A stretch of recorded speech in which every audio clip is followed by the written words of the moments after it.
Subscribe now and press the bell icon. Never miss an update. bil alamin wassalatu wassalamu ala sayyidil mursalin wa ala alihi wa ashabihi ajma'in. अम्मा बाद फ़अऊज़ु बिल्लाहि मिनश शैतानिर रजीम बिस्मिल्लाहिर रहमानिर रहीम फ़ंकिहू मा ताब लकुम मिनन निसाइ मसना व सुलास व रुबा फ़इन खिफ्तुम अल्ला तअदिलू फ़वाहिदा। वक़ाल अल्लाहु अज़्ज़ व जल्ल फ़ी मक़ामिन आख़र वअंकिहुल अयामा मिनकुम वस्सालिहीन मिन इबादिकुम व इमाइकुम इन यकूनू फ़ुक़रा युग़निहुमुल्लाहु मिन फ़ज़लिहि वल्लाहु वासिउन अलीम। सदक़ल्लाहुल अज़ीम। आमन्तु बिल्लाह इन्नल्लाह व मलाइकतहु युसल्लूना अलन नबी या अय्युहल्लज़ीना आमनू सल्लू अलैहि व सल्लिमू तस्लीमा। अल्लाहुम्मा सल्लि अला सय्यदिना व हबीबिना व शफ़ीइना व करीमिना व मौलाना मुहम्मद व बारिक व सल्लिम। सलातुम व सलामन अलैका या रसूल अल्लाह सल्लल्लाहु तआला अलैहि वसल्लम। साउंड वालों भैया हैं क्या? नहीं है तो अनवर भाई थोड़ा सा इको इसमें बढ़ाइए हल्का सा, ताकि आप हज़रात से गुजारिश है कि आप थोड़ा सामने आ जाएं तो ज़रा आप सब लोग यहाँ आ जाएंगे तो ज़रा कोई बात कहने में अच्छा लगेगा, वरना बार बार आपकी तरफ मुँह करना पड़ेगा। आप लोग कहना नहीं मानते। भाईजान चचा ज़रा आ जाए, तशरीफ़ आगे आ जाए।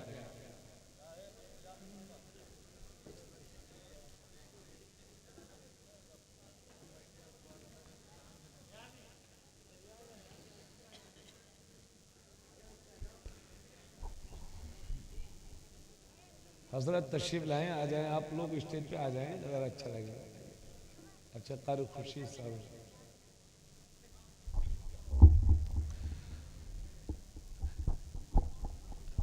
आज की ये बज़्म मोहब्बत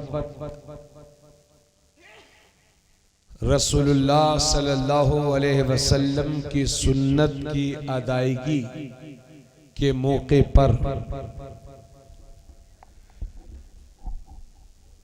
सजाई गई है। मौला करीम बज़्म पाक को अपनी बारगाह में शरफ़े क़बूलियत से माला माल फरमाए। मैं सबसे पहले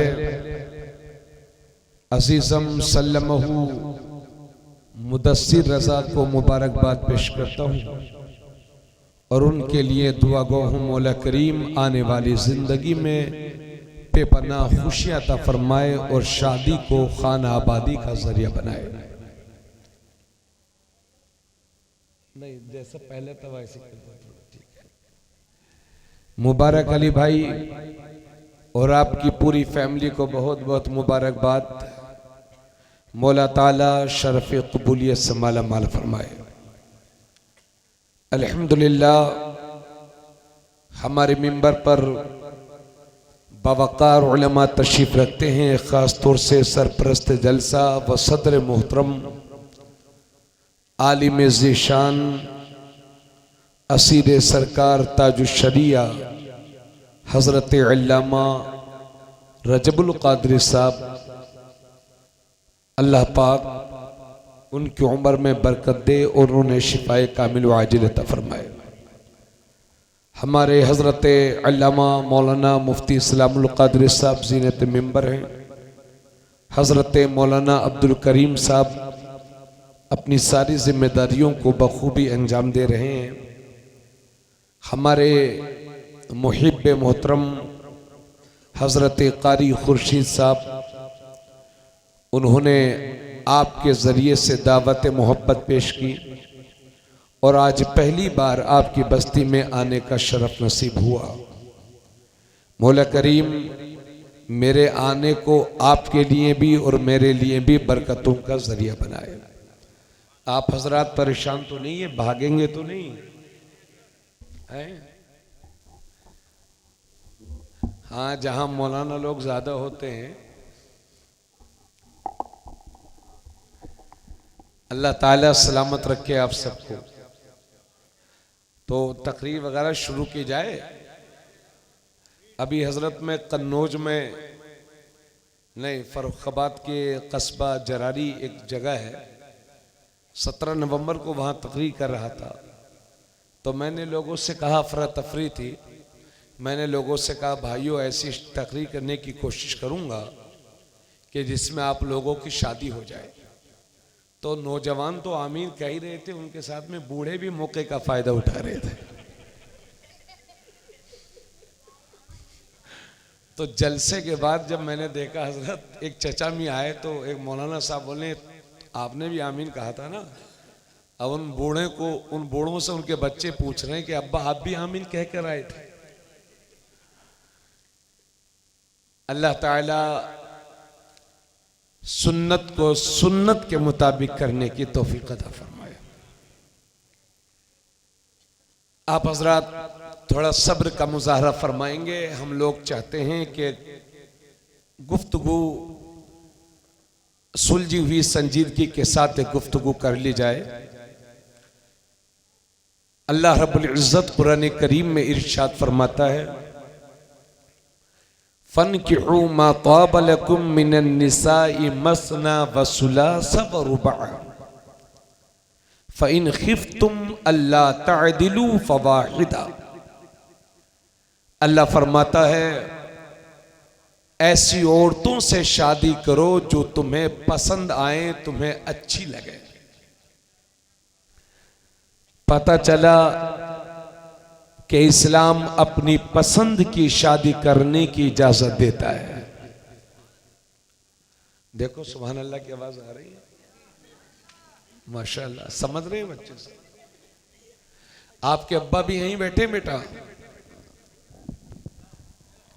एहतिजाज करने का अच्छा तरीका है।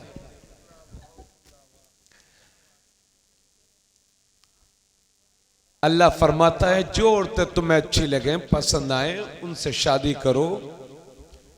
एक से तो होती ही है। इस्लाम की बातों को जरा गौर से सुनिएगा।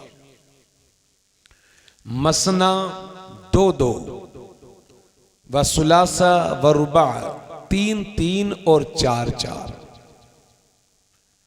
अल्लाह फरमाता है जो औरतें तुम्हें पसंद आए उनसे शादी करो, दो दो तीन तीन चार चार। फ़इन खिफ्तुम अल्ला तअदिलू फवाहिदा। लेकिन दो शादियां करने पर या तीन शादियां करने पर या चार शादियां करने पर आपको इस चीज का डर और खौफ हो कि अगर हम दो शादी, तीन शादी या चार शादी कर लेंगे तो अपनी बीवियों के दरमियान इंसाफ नहीं कर पाएंगे। एक से ज्यादा मोहब्बत करेंगे, दूसरी को कम चाहेंगे, एक को अच्छा खिलाएंगे और दूसरी को दो रोटी के लिए तरसा देंगे। एक पर मोहब्बतों के फूल निछावर करेंगे, दूसरे को ताना देंगे, गालियां देंगे।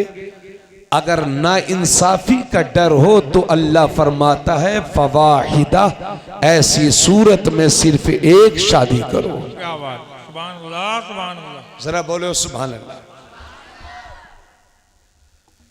इससे ये पता चलता है कि इस्लाम में चार, गौर पूरी बात सुनिएगा, डाउट मत होइएगा, पूरी बात को सुनिए, उसके बाद आप हजरात कुछ सोचिएगा। इससे ये पता चलता है कि दो शादी, तीन शादी, चार शादियां करने की इजाजत उसको है जो अपनी बीवियों के दरमियान इंसाफ कर सके। और ये सिर्फ इजाजत है, जबरदस्ती नहीं है कि चार शादियां करो। जैसे कि लोग मजाक उड़ाते हैं इस्लाम में तो साहब चार शादियां जायज हैं। अरे भाई जायज ही तो है, कोई जबरदस्ती थोड़ी है। एक तो हो नहीं रही है हजरत, चार चार कहां से होंगी? क्या बात है। और इस पूरी गैसड़ी में शायद कोई आदमी हो जिसकी 3 बीवियां हो, ज्यादा से ज्यादा 2, वो भी किसी किसी की। खैर, तो जी हजरत, हाँ, अरे हजरत बड़ा सोच समझ के बोलना पड़ता है। भैया जी आप माशाल्लाह जिला पंचायत सदस्य है ना, आप लोगों को देखकर के खुशी होती है। मेरी उम्र के हैं आप, अल्लाह सलामत रखे।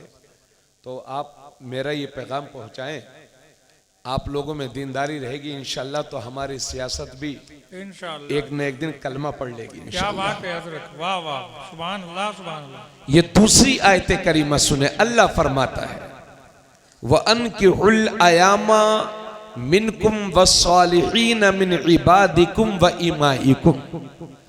अल्लाह फरमाता है तुम में जो बेशादीशुदा हैं उनकी शादियां करो, उनके निकाह करो, और जो नेक गुलाम हैं और नेक बांदियां हैं उनका निकाह करो। इन यकूनू फुकरा युगनिहिमुल्लाहु मिन फज़ली, अगर वो गरीब भी होंगे फकीर भी होंगे तो अल्लाह निकाह की बरकत से अपने फजल से मालदार फरमा देगा, गरीब फरमा देगा। सुभान अल्लाह सुभान अल्लाह। वल्लाहु वासिउन अलीम, क्योंकि अल्लाह वुसअत वाला है, इल्म वाला है। ये 2 आयतें करीमा मैंने पढ़ दी हैं हजरत। इस्लाम एक दीन फितरत है और इंसानी जरूरतों को इस्लाम में पूरा करने के लिए इस्लाम ने जायज तरीके बताए हैं। जिनसी ख्वाहिश भी, इधर देखिए, जिनसी ख्वाहिश भी इंसान की फितरत में शामिल है, इसलिए इसकी तस्कीन के लिए इस्लाम ने जायज रास्ते बताए हैं और निकाह करार दे दिया है। और आम जरूरत के पेशे नजर निकाह को इतना आसान फरमा दिया कि 2 लफ्जों के जरिए निकाह हो जाता है। एक को ईजाब कहते हैं, दूसरे को कबूल कहते हैं। लड़का या लड़की की तरफ से जो पेशकश होती है उसे ईजाब कहते हैं, और दूसरी जानिब से जो कबूल किया जाता है उसे कबूल कहते हैं। यानी निकाह सिर्फ इतना ही है कि 2 गवाहों की मौजूदगी में वकील लड़की से इजाजत ले ले, मेहर बांध दिए जाएं, मेहर मुकर्रर कर दिए जाएं, और लड़की से इजाजत लेकर निकाह पढ़ाने वाला निकाह कर दे, निकाह हो जाएगा। इस्लाम ने निहायत आसान फरमा दिया है निकाह को। इतनी बातें आप हजरात ने सुन ली। आप बातें समझ में आ रही हैं हमारी कि नहीं? हम थोड़ा रामपुर के हैं तो बोली में हो सकता थोड़ी फर्क हो, लेकिन हैं तो रामपुर के, मगर खाना हर तरफ का खाते रहते हैं, इसलिए जबानें सभी तरफ की आती हैं, घूमते रहते हैं हम भी।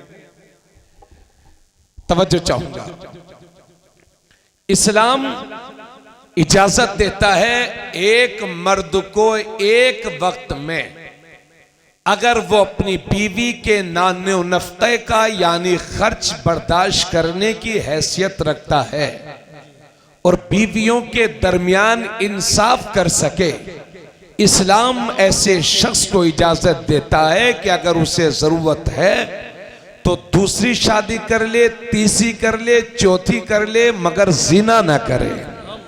तवज्जो, हम ये देखते हैं जो इस्लाम के मजाक उड़ाते हैं, इस्लाम में जायज है 4 शादी। हम देखते हैं कि मियाँ बीवी एक ही होती है मगर रखैल उसकी 4-5 होती है। इस्लाम ने इस बेहयाई से हमको रोका है और गुनाहों से बचाया है। क्या पैगाम है हजरत, वाह वाह वाह। अब आज लोग कहते हैं कि साहब, औरतें भी कह रही हैं हमें मर्दों के बराबर खड़े होना, तो वो कहती हैं इस्लाम में औरतों को, मर्दों को 4 शादियां करने की इजाजत है, तो औरतों को 4 शादियां करने की इजाजत क्यों नहीं है? ये सवाल आपके सामने भी आते रहते होंगे, इसलिए एकदम आम जबान में सुन लो। अगर मर्द की 4 बीवियां होंगी और चारों हमल से होंगी, और जब 4 बच्चे होंगे तो सबका बाप एक ही कहलाएगा। क्या बात, बेशक सबका बाप एक ही कहलाएगा। लेकिन अगर औरत के 4 शौहर हो गए, बच्चा ठहरा, क्या बात, तो बताओ उस बच्चे का बाप कौन होगा? क्योंकि इंसान जिना तो बड़े शौक से करता है, मगर जब बच्चा ठहरता है तो पैरों के नीचे से जमीन खिसक जाती है। उसका खर्च कौन बर्दाश्त करेगा? बच्चे की परवरिश कौन करेगा? और चाहे औरत चाहे शादी 8 कर ले या 10, मगर 9 महीने में एक ही बच्चा पैदा होगा, चाहे एक शौहर रख ले चाहे 10। बेशक इसलिए इस्लाम ने इजाजत दी है, तवज्जो चाहूंगा, कि एक मर्द तो जरूर शराइत के साथ बैक वक्त 4 बीवियां रख सकता है, लेकिन एक औरत 4 शौहर नहीं रख सकती। और कुछ बातें भी मेरे जहन में हैं, बताऊंगा तो आप लोग हंसोगे, बस समझते रहना। आप लोग मोटी मोटी बातें आपको मैं बता दे रहा हूं। दूसरी बात यह है, इस्लाम ने इजाजत इसकी क्यों दी? अरे भाई, ये शादियों की तकरीरें कभी कभी होती हैं, बहुत तवज्जो से सुनो। जी जी बेशक। मैं बहुत अच्छा बयान तो नहीं कर पाता हूं, लेकिन कोशिश करता हूं कि आप लोगों तक कुछ बातें पहुंचाएं। इस्लाम ने बैक वक्त 4 औरतों के साथ शादी करने की इजाजत क्यों दी? उसकी वजह यह है कि पहले जंगें हुआ करती थी, तो जंगों में मर्द जाते थे, औरतें नहीं जाती थी। आज भी आर्मी में ज्यादा मर्द ही होते हैं, लेडीज कम। ये तो अब चलन हो गया, वरना पहले जमाने में हर धर्म में मर्द ही जंग लड़ा करते थे, औरतें नहीं जाया करती थी। अगर वो जाती भी थी तो जंग में वो शरीक नहीं होती थी। तो अगर मर्द जंग में चले गए और वहीं पर वो शहीद हो गए, अब मुझे बताओ उनकी बेवाओं का सहारा, उन बेवाओं का सहारा कौन बनेगा? और कभी कभी ऐसा हो सकता है कि कोई जमाना ऐसा भी आ सकता है कि मर्द कम पैदा हो, औरतें ज्यादा पैदा हो, तो फिर औरतों में बेहयाई बढ़ेगी। इसलिए इस्लाम ने इजाजत रखी है कि औरतों को, बेवाओं को बेहयाई से बचा लो। और ऐसा नाजुक मोड़ आ जाए तो एक मर्द को चाहिए कि 2-3 शादियां कर लिया करे। और सबसे बड़ी वजह यह है कि अगर शादी हुई और बीवी बीमार हो गई, अरे भाई, क्या कब बीमारी किसको पकड़ ले इसकी कोई गारंटी है? नहीं। अगर शादी हुई लड़के की, लड़की से शादी हुई, निकाह के कुछ दिन बाद वो औरत ऐसी बीमार हो गई कि उसका शौहर अब उससे जिमा नहीं कर सकता, मियां बीवी के जो ताल्लुक हैं वो पूरे नहीं कर सकता, या वो औरत इस लायक ही नहीं है कि बच्चे को जन्म दे सके। अब ऐसी सूरत में मर्द क्या करे? इस्लाम कहता है कि उस बिचारी को परेशानी के आलम में तलाक दे करके अपने घर से ना निकालो, बल्कि उसे भी रख लो और अपनी जरूरतें पूरी करने के लिए दूसरी शादी कर लो, ताकि उसका भी सहारा हो जाए और तुम्हारा भी काम बन जाए। सुभान अल्लाह, वाह जरा जोर से बोलो सुभान अल्लाह। सुभान अल्लाह, सुभान अल्लाह। अरे आप लोगों को समझ में नहीं आ रही क्या बातें? क्या बात है? तो भाई पीछे वाले बोला करो भाई, थोड़ा सा। अब पीछे बुजुर्ग लोग बैठे हैं, हाँ, ज्यादा बोल देंगे तो वैसे परेशानी है। तवज्जो चाहूंगा हजरात। तो इस्लाम में इजाजत है कि 4 शादियां एक वक्त में कर सकते हैं, अगर शराइत पाए जाएं तो, इंसाफ कर सकें तो। सुभान अल्लाह। इस्लाम में 4 शादियां करने की आम मोमिन को इजाजत है, और कुंवारे रहने से मेरे नबी ने मना फरमाया। यह कोई किस्सा कहानी की किताब नहीं, बल्कि हदीस में है। मेरे नबी फरमाते हैं, जिल्लत की जिंदगी जी रहे हैं वो लोग जो कुंवारे हैं, यानी बिना वजह शादी को देर कर रखी है और कुआरे घूम रहे। नबी फरमाते हैं जिल्लत की जिंदगी जी रहे हैं वो। और आका ने फरमाया घटिया तरीन जिंदगी, घटिया तरीन मौत मरते हैं वो लोग जो कुआरे होकर के मर जाते हैं। यानी शादी की उम्र हो गई फिर भी शादी नहीं की और मर गए, तो नबी फरमाते हैं घटिया तरीन जिंदगी, घटिया तरीन मौत मरे हैं वो, जिल्लत की मौत मरे हैं वो। तो आम मुसलमानों को इजाजत है, लेकिन मुअर्रिखीन फरमाते हैं आज आलम यह है कि इस मौजू पर हमारे लोगों से दूसरी कौमें मजा लेती हैं और कहती हैं भाई अब्दुल्ला, अब्दुल रहमान, तेरे नबी ने तो 11 शादियां की है, तेरे नबी ने तो 11 निकाह किए हैं और तुम्हारे यहां तो 4-4 शादियों की इजाजत है। जब हमारे बच्चों से सवाल किया जाता है कि तेरे नबी ने तो 11 शादियां की हैं, तो ये हमारा बेचारा नौजवान इल्म है नहीं तो शर्म से मुंह झुका करके चला आता है अपने घर और अपने आप में ही बेइज्जती महसूस करता है। ए मेरी कौम के बच्चों, ए मेरी कौम के जिम्मेदारों, अगर कोई आपसे ये कहे कि तुम्हारे नबी ने तो 11 शादियां की हैं तो शर्मिंदा नहीं होना। और तारीख सुन लो, इस पर जमहूर उलमा का इत्तिफाक है कि मेरे नबी ने अपनी जिंदगी में 11 निकाह किए हैं, यानी नबी की 11 बीवियां थी। लेकिन लोग आज कहते हैं तुम्हारे नबी ने तो 11 निकाह किए हैं, यानी वो हमको रुस्वा करने की नियत से कहते हैं, सलील करने की नियत से कहते हैं। तवज्जो चाहूंगा, एक एक जुमले पर नजर रखिएगा, तो वो हमको जलील करने की नियत से कहते हैं। अगर इस तरह से आपके सामने कोई कहे तो आप उसके सवाल का 2 तरह से जवाब दें। अगर कोई कहे कि अब्दुल्ला तेरे नबी ने तो 11 शादियां की हैं, तो आपको जवाब देना है कि हाँ हाँ हमारे नबी ने 11 शादियां ही तो की हैं, जिना करके जेल थोड़ी गए थे, जिना करके जेल थोड़ी गए थे। और दूसरी बात यह है, दुनिया को यह भी बताने की जरूरत है, अगर कोई तुमसे कहे कि तुम्हारे नबी ने तो 11 शादियां की हैं, 11 निकाह किए हैं, तो पूरी दुनिया को यह भी बता दो कि मेरे नबी ने जो 11 निकाह किए हैं, 11 शादियां की हैं, उनमें सिर्फ एक ही कुंवारी थी और उनका नाम है हजरत आयशा। बाकी जितनी थी या तो बेवा या मुतल्लका। मतलब यह है कि जिसका सहारा रूठ गया उसे मदीने वाले ने सहारा दे दिया। नारे तकबीर, नारे रिसालत, उलमाए अहले सुन्नत, मसलके आला हजरत, नारे तकबीर, नारे रिसालत। वाह वाह वाह, क्या पैगाम है हजरत, वाह वाह वाह, जिंदाबाद। याद रखेंगे, सुभान अल्लाह, सुभान। अगर कोई कहे तुम्हारे नबी ने 11 शादियां की हैं, तो आपको क्या कहना है? हाँ की है, शादियां ही तो की हैं, जिना करके पड़े हैं ना। बस समझते रहो, माइकों में मत बुलवाओ हर बात। और दूसरी बात यह है कि नबी ने जो 11 निकाह किए हैं, उन 11 बीवियों में सिर्फ एक ही कुंवारी थी, बाकी जितनी थी बेवा या मुतल्लका। ये नबी ने इतनी शादियां क्यों की?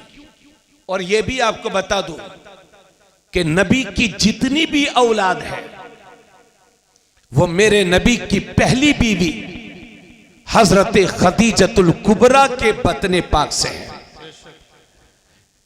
नबी के 3 लड़के और 4 बेटियां, 7 औलाद पर उलमा का इत्तिफाक है, जमहूर उलमा का इत्तिफाक कि नबी की 4 बेटियां हैं और 3 बेटे। हजरत अब्दुल्ला, हजरत कासिम, हजरत इब्राहिम। 4 बेटियां हजरत ज़ैनब, हजरत उम्मे कुलसूम, हजरत रुकैया और हजरत सैयदा तय्यबा फातिमा ज़हरा। इन 7 में से 6 औलाद हजरत खदीजतुल कुबरा के बतने पाक से हैं, सिवाय एक लड़के के, वो हैं हजरत इब्राहिम, जो नबी की बांदी हजरत मारिया किब्तिया के बतने पाक से हैं। और जब तक मेरे नबी के निकाह में हजरत खदीजा थी, दुनिया को यह भी बता दो कि मेरे नबी ने दूसरा निकाह नहीं किया था। पूछो इन उलमा से, हक है, वाह वाह वाह। नबी ने दूसरा निकाह नहीं किया था, लेकिन जब उनका विसाल हो गया तो नबी ने दूसरे निकाह फरमाए। उसकी दो वजह है। पहली वजह यह है कि अरब के कल्चर में रिश्तेदारी पर बहुत मरते थे। तवज्जो चाहूंगा सब लोगों की, सुनने ना भाई आप लोग। हाँ भाई पीछे वालों, लब्बैक, सलामत रहो, अल्लाह खुश रखे। नबी ने जो शादियां की उसकी दो वजह है। पहली वजह यह कि कुछ सहाबा जंगों में गए हुए थे, संजीदगी से सुनिए, वो वहीं पर शहीद हो गए। अब उन बेवाओं का कौन सहारा बनेगा? तो मेरे नबी ने अपने निकाह में लेकर के क़यामत तक के लिए उन बेवाओं को उम्मुल मोमिनीन का दर्जा दे दिया है। और दूसरी बात यह है कि अरब के कल्चर में वो रिश्तेदारी पर बहुत मरते थे। आज भी अरब में ये कल्चर है कि वो अपने रिश्तेदारों के लिए बहुत मरते हैं। तो नबी ने ज्यादा निकाह इसलिए किए ताकि रिश्तेदारी बढ़े और इस्लाम आगे बढ़े। लेकिन अम्मा मियां, आज तो अजीब मामलात है यार, क्या क्या कहूं, बस आपको क्या क्या समझाऊं। एक तो लोग शादी नहीं करते, और जो शादी नहीं करते वो क्या कहते हैं, हम दो हमारे दो। अगर तीन हो गए तो नौकरी नहीं मिलेगी। तो मैं गवर्नमेंट से गुजारिश करता हूं, पहले दो दो वालों को नौकरी दे दो, कुछ बचे तो हमें बाद में दे देना। सब प्रमोशन नहीं होगा। हम दो हमारे दो, हम दो हमारे दो, जिसे देखो बसों पे लिखा हुआ हम दो हमारे दो। हालांकि जो बस चला रहा है ड्राइवर, उसका नंबर उसके घर में खुद छठा या पांचवा होगा। ये जितने लोग कह रहे हैं कि हम दो हमारे दो, इनका एक भी नहीं है। और हम दो हमारे दो, अल्लाह के नबी की बारगाह में एक सहाबी हाजिर हुए, अर्ज करते हैं या रसूल अल्लाह, मुझे इज्जत वाली मनसब वाली एक औरत पसंद आ गई है। तो या रसूल अल्लाह, क्या आप इजाजत देते हैं कि मैं उससे निकाह कर लूं? मगर या रसूल अल्लाह, परेशानी की बात यह है कि उसके बच्चे नहीं होते। अल्लाह के नबी ने मना फरमाया, सहाबी ना, ऐसी औरत से शादी ना कर। फिर वो सहाबी दोबारा मेरे नबी की बारगाह में हाजिर हुए, अर्ज करते हैं या रसूल अल्लाह, मुझे इज्जत और मनसब वाली एक औरत पसंद आ गई है, क्या आप इजाजत देते हैं कि मैं उससे निकाह कर लूं? मगर या रसूल अल्लाह, उसके बच्चे नहीं होते। तो नबी ने फरमाया ना, उससे शादी ना कर। फिर वो सहाबी तीसरी बार हाजिर होते, अर्ज करते या रसूल अल्लाह, मुझे इज्जत और मनसब वाली एक औरत पसंद आ गई है, या रसूल अल्लाह मैं उससे निकाह करना चाहता हूं, मगर या रसूल अल्लाह उसके बच्चे नहीं होते। जब उन्होंने तीसरी बार सवाल किया तो मेरे नबी ने तब फरमाया, ए मेरे सहाबी, ऐसी औरतों से शादी करो जो मोहब्बत ज्यादा करने वाली हो और बच्चे ज्यादा पैदा करने की सलाहियत रखती हो, ताकि कल क़यामत के दिन तुम्हारी कसरत पर मैं दूसरी उम्मतों पर फख्र करूं। सुभान अल्लाह, सुभान अल्लाह, सुभान अल्लाह। ये हम दो हमारे दो का मिशन घटिया है। अगर कम आबादी होने वाला, अगर कम आबादी वाला मुल्क ही तरक्की वाला होता है तो 3-4 करोड़ की आबादी वाला नेपाल क्यों पिछड़ा हुआ है? क्या बात है। और 140 करोड़ वाली आबादी वाला भारत आए दिन नए नए इतिहास इसलिए लिख रहा है। हजरत, इसलिए ऐसी औरतों से शादी करो जो मोहब्बत ज्यादा करने वाली हो।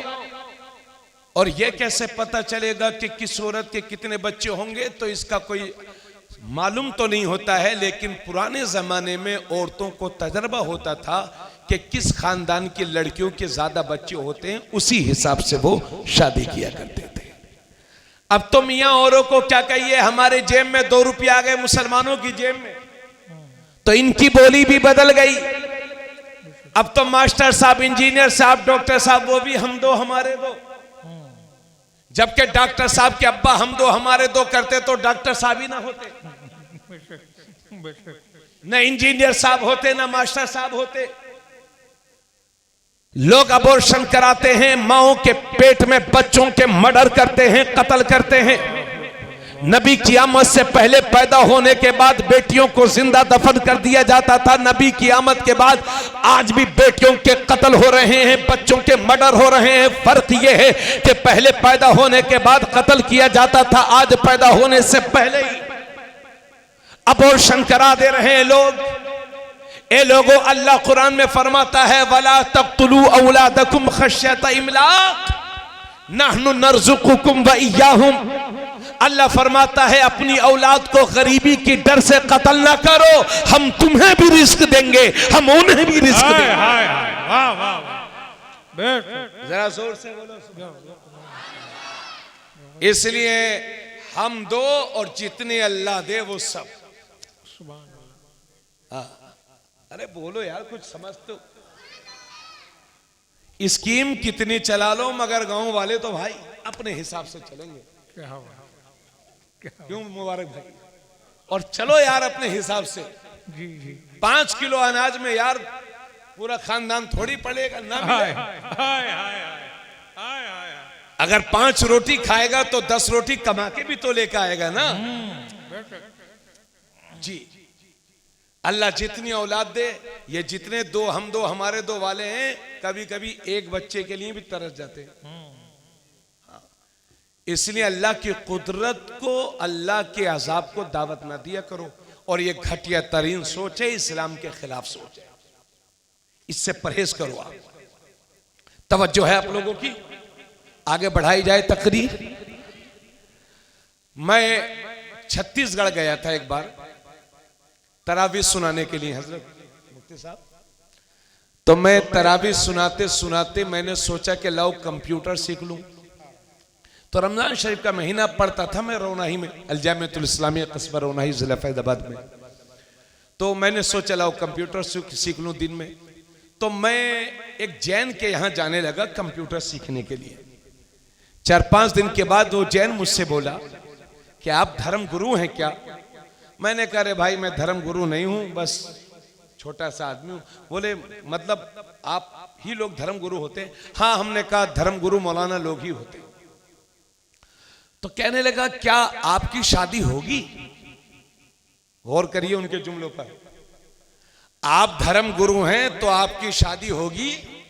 हमने कहा भाई हमारे यहां धर्म गुरु की एक तो होती है, जरूरत पड़ती है तो डबल भी हो जाती है। हमारे यहां चाहे आम आदमी हो चाहे धर्म गुरु, नबी फरमाते हैं अन्निकाहु मिन सुन्नती फमन रगिब अन सुन्नती फलैसा मिन्नी। निकाह मेरी सुन्नत है, जिसने मेरे सुन्नत से मुंह फेरा वो हम में से नहीं है। हजरत एक बात जरा और अभी बता दूं ताकि संजीदगी के साथ आप सुन लें। मुफ्ती साहब भी हैं, हजरत भी हैं, हजरत उलमा किराम भी हैं। देखिए भाई, इस्लाम में शादी करना कोई जबरदस्ती नहीं है। पूरी बात सुन लीजिए। आम हालत में यानी नफ्स का ज्यादा गलबा भी ना हो और आदमी नामर्द भी ना हो, ऐसी सूरत में निकाह करना सुन्नते मुअक्कदा है। और अगर इस बात का डर है कि अगर मैं शादी नहीं करूंगा तो मेरे कदम ज़िना की तरफ जाएंगे और मैं बुरे काम में मुलव्विस हो जाऊंगा, तो इस बात का अंदेशा है, तो ऐसी सूरत में निकाह करना वाजिब है। और अगर उसे इस बात का यकीन है कि शादी नहीं करूंगा तो यकीन के साथ मैं गुनाह में मुलव्विस हो जाऊंगा, ऐसे आदमी को शादी करना फर्ज है।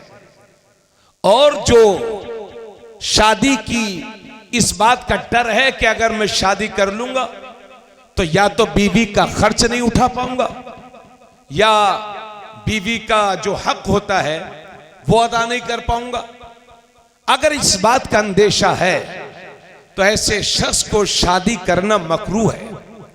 और अगर उसे इस बात का यकीन है कि शादी कर लूंगा तो मियां बीवी के जो ताल्लुकात हैं वो पूरे नहीं कर पाऊंगा, खर्चा नहीं उठा पाऊंगा, ऐसे शख्स को शादी करना हराम है। इसलिए इस्लाम कहता है कि अगर कोई नामर्द है और बीवी का हक अदा नहीं कर सकता, इस्लाम कहता है कि वो शादी ना करे, क्योंकि किसी की जिंदगी बर्बाद करने से कोई फायदा नहीं है। बुखारी शरीफ की हदीस, इजाजत चाहूंगा, थक गए थोड़ा सा वक्त और दे दें आप बैठे हैं तो बड़ा अच्छा लग रहा है माशाल्लाह। अल्लाह ताला आप सबको सलामत रखे। उलमाए किराम बैठे रहते हैं तो हौसला मिलता।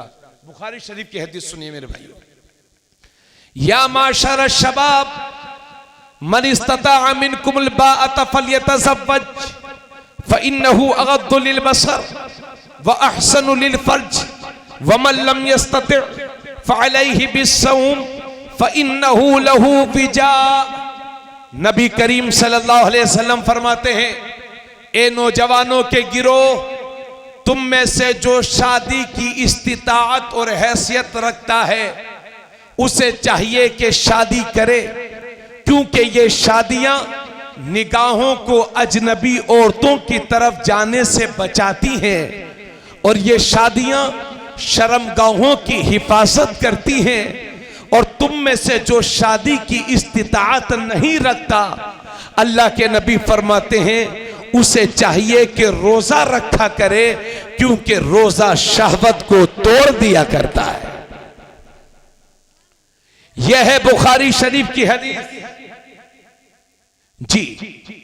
लेकिन गौर फरमाएंगे, आज हमने शादियों को अपनी समाज के लिए बोझ बना दिया है। आज जिसके दो दो बच्चे जवान हैं तो जवान होने से पहले ही टेंशन में। अगर किसी की 3 बच्चियां हैं तो मियां समाज से मुंह छुपा छुपा करके रात को रोने पर मजबूर है। किसी की 3 बच्चियां हैं तो जहेज के भिखारियों की डिमांड। अल्लाह अकबर।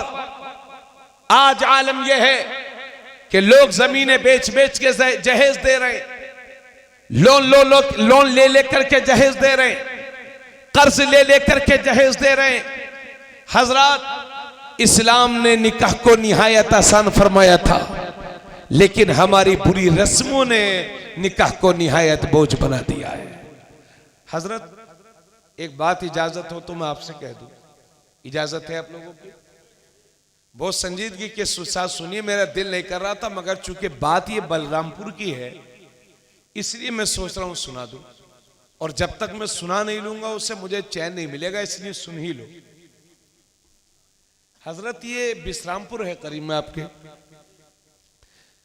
शायद 3 साल पहले 4 साल पहले सर्दियों में जश्न गौसल भरा हुआ था यहाँ। मैं सर्दियों की छुट्टी के बाद नानपार आया था और गाड़ी नहीं थी, बगैर गाड़ी के मैं यहां से रिसीव करके ले गए थे तुलसीपुर से। मैं आया, बाद में बलरामपुर तक चला गया, वहां खड़ा था मैं बस के इंतजार में। सर्दियों, जनवरी का मौसम था। मैं समझा शायद कि कोई बस आ रही है। मैंने हाथ दिया, देखा कि एक ट्रक आ रहा है जो टेम्पो टाइप का होता है, बड़ा वाला, बहुत स्पीड में जो चलता है। क्या नाम उसका? हाँ चलिए, बहुत बड़ा ट्रक, नया बिल्कुल। तो मैंने हाथ दिया, मैं समझा बस है, उसने रोक दिया। कहा हजरत अस्सलाम वालेकुम। मैंने कहा भाई वालेकुम सलाम। तो बोले हजरत कहाँ जाना? मैं कहा मैं जरा बहराइच शरीफ जाऊंगा, बहराइच तक ले चलो। तो मैंने नहीं कहा, मैं कहा बहराइच जाऊंगा। तो बोले हजरत आइए आइए आइए। उसने सलाम किया, उसके अदब और एहतराम को देखते हुए मैं, चूंकि कोहरा था, खड़े था, मैंने सोचा चलो बैठ जाओ। अल्लाह का शुक्र है कि कव्वाली भी सुना था, तो हमने कहा चलो भाई बैठ गए। बैठ तो गया, थोड़ी देर के बाद मुझसे बातें करता रहा ताकि इसे नींद ना आ जाए। सर्दियों का मौसम था, कोहरा था बहुत।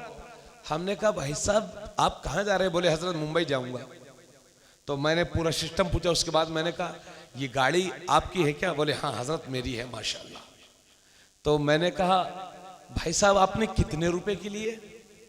तो बोले हजरत साहब आपसे झूठ नहीं बोलूंगा, ये हमें जहेज में मिली है। अल्लाह अकबर। जो कौम ट्रक जहेज में देगी, आने वाले वक्त में आपका क्या होगा? अगर अल्लाह ने दौलत दी है तो इतराओ ना, घमंड ना करो, तकब्बुर ना करो। हिंदुस्तान में वो तुम्हारे गरीब भाई हैं जो रातों को खून के आंसू बहाते हैं। आज अपनी गुर्बत की वजह से जहेज के भिखारियों की डिमांड नहीं पूरी कर सकते तो आज रात को बेटियों से छुप छुप करके रोते हैं। अगर गैसड़ी की सरजमीन पर अल्लाह ने बहुत नवाजा है तो ये मत समझिएगा पूरे हिंदुस्तान का हाल ऐसे ही होगा। तुम्हारे बहुत सारे गरीब भाई हैं, इसलिए उनके जज्बात को ना उभारो। और क्या क्या कहूं, बस अफसोस, हाय अफसोस, सद अफसोस। पूरी बातें तय हो जाती हैं, जहेज इतना लेंगे, ऐसा लेंगे, वैसे लेंगे, और 2 दिन पहले फोन करके कहते हैं समधी से, हजरत समधी से फोन करके कहते हैं कि भाई साहब चाहे जहेज भले से थोड़ा कम देना मगर बारात की इज्जत रख लेना, उसमें कोई कमी ना होने पाए। यानी जहेज पहले से तय है, पूरा फाइनल।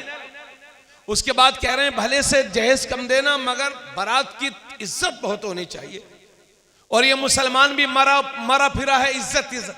अब मैं सारी इज्जत तुम्हारी बारातों में ही रह गई है क्या?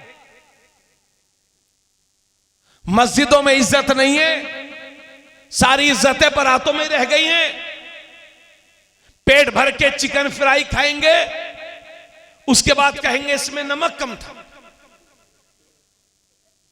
20 रुपए की पानी की बोतल जो अपने घर कभी खरीद करके ना पी होगी, मगर बारात में जाएंगे तो थोड़ा सा पिएंगे, थोड़ा सा फेंकेंगे, थोड़े से हाथ धुलेंगे। यानी इतने बड़े नवाब के लखनऊ के नवाब भी अपने कब्रों में गैसड़ी के नवाबों को देखते होंगे तो शर्मिंदा हो जाते होंगे, कहते होंगे 21वीं सदी का नवाब तो लखनऊ के नवाबों से भी बड़ा है। यह हाल है हमारा। 10-10 तरह के खाने, 15-15 तरह के खाने, 20-20 तरह के खाने। अरे भाई पेट है क्या इंडिया गेट? और शादी में बेहयाई, बेपर्दगी।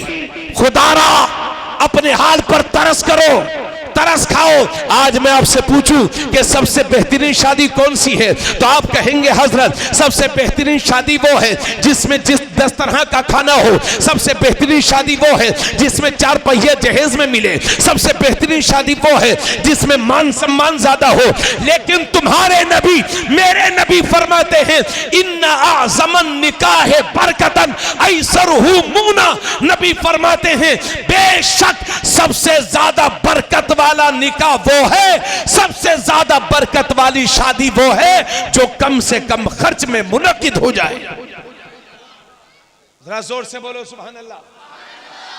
क्या फरमाया नबी ने? सबसे बेहतरीन शादी वो है जो कम से कम खर्च में, अरे थोड़ा बोलो भाई, मुनक्किद हो जाए। सबसे बेहतरीन शादी वो है। तवज्जो चाहूंगा, मुदस्सिर बाबू आकर के बैठ जाओ, अल्लाह ताला आपको सलामत रखे। आप दुल्हा मियाँ हो, हमारा तो दिल चाहता आप यहां बैठते, मगर चलो। हाँ, अब नबी का फरमान सुनिए। तो सबसे बेहतरीन शादी वो है जो कम से कम खर्च में मुनक्किद हो। इसी वजह से मेरे नबी ने फरमाया, तिरमिजी शरीफ की हदीस से आका फरमाते हैं आलिनू हाज़न निकाह वजअलूहु फिल मसाजिद। नबी फरमाते हैं निकाह करो तो ऐलान करके करो, और निकाह करो तो मस्जिदों में मुनक्किद किया करो। कितने लोग होंगे यहां किसका निकाह मस्जिद में हुआ है? किसी का नहीं। आपको क्या कहूं, मेरा भी निकाह मस्जिद में नहीं हुआ है जी। हालांकि ये उलमा बैठे हैं, मसला ये बताएंगे कि अगर निकाह कोई यहां पढ़वाएगा यहां हो जाएगा, अगर कोई कमरे के अंदर निकाह करवाएगा तो वहां भी हो जाएगा, जंगल में निकाह करवाएगा तो जंगल में भी हो जाएगा। 2 लाख का होटल बुक करा के होटल में निकाह पढ़वाओगे वहां भी हो जाएगा, सब जगह निकाह हो जाएगा। लेकिन तुम्हारे नबी की रूह पाक कहती है अपनी उम्मत से कि निकाह को मस्जिदों में मुनक्किद करो, क्योंकि मस्जिद में निकाह करने के 3 फायदे। सबसे बड़ा फायदा यह है कि निकाह अक्सर लोगों का जिंदगी में एक बार होता है, और जिंदगी में वो अहम दिन होता है जिस दिन शादी होती है, जिस दिन निकाह होता है। तो अक्सर लोगों का निकाह जिंदगी में एक बार होता है, बार बार नहीं। तो नबी फरमाते हैं जो एक जिंदगी में एक बार निकाह होता है उसको मस्जिदों में मुनक्किद करो, क्योंकि जब निकाह मस्जिद में होगा तो तुम्हारी शादी में कोई नापाक शामिल नहीं होगा, सिर्फ पाक लोग शामिल होंगे। और दूसरी वजह यह है कि निकाह के बाद जो पटाखे फोड़े जाते हैं वो नहीं फूटेंगे, फुजूल खर्ची से बचेंगे। और तीसरी वजह यह है कि निकाह जब मस्जिद में होगा तो हदीस शरीफ में लिखा है कि निकाह के बाद या किसी और मौके पर जब निकाह पढ़ाने वाला आलिम दीन, कारी इस्लाम, हाफिज कुरान जब दुआ करता है तो हदीस में लिखा है कि मस्जिद में जब मुसलमान दुआ करते हैं तो अल्लाह के फरिश्ते भी मुसलमानों की दुआओं के साथ आमीन कहा करते हैं। जोर से बोलो सुभान अल्लाह। इसलिए जब फरिश्ते दुआ करेंगे भाइयों तो माशाअल्लाह बरकत ही बरकत होगी। अरे थोड़ा बोलो यार, थोड़ा बोलो। आप चाहे अमल करो या ना करो, लेकिन उम्मीद करता हूं करेंगे। लेकिन आज इस मिंबरे रसूल पर अपने उलमा को गवाह बना करके ये वादा करता हूं कि इंशाअल्लाह अपने खानदान में जहां तक मेरी चलेगी और अपनी बच्चियों के निकाह, अपने बच्चों के निकाह इंशाअल्लाह मस्जिद में करवाऊंगा इंशाअल्लाह। जाके देखो ईसाइयों को, क्यों भाई, कितना भी बड़ा क्रिश्चियन हो लेकिन शादी चर्च में होती है जी, वो शादी हाल में शादी नहीं करते जी। हाँ, और इस मुसलमान को अल्लाह जाने क्या हो गया है, शादी होगी तो मियां मुबारकबाद पेश मुबारक अली भाई को, लेकिन हम देखते हैं अक्सर शादी होगी तो बैंड बाजा मंगवाएंगे, वाह। और उसके दादा से कहो कि दादा साहब तुम्हारे घर बैंड बाजा बज रहा है, तो कहते हैं हजरत वो बच्चे नहीं मानते। अब मैं दादाजी बच्चे नहीं मानते या आप खुद नहीं मानते? अगर दादाजी डांटते तो है मजाल, दादाजी खुद चाहते हैं। और आलम यह है हमारी कौम का, अगर मस्जिद से इमाम साहब कहें, मुफ्ती साहब कहें कि बाइकाट करो उन लोगों का निकाह नहीं पढ़ाएंगे जो अपनी शादियों में बैंड बाजे बजवाएंगे। जब हमारी कौम के उलमा कहते हैं तो बजाय ये कि उनकी बातों पर अमल किया जाए और नियत कर लेते हैं कि इन इमाम साहब को चर्बी ज्यादा चढ़ रही है, इनका बोरिया बिस्तरा साफ करो।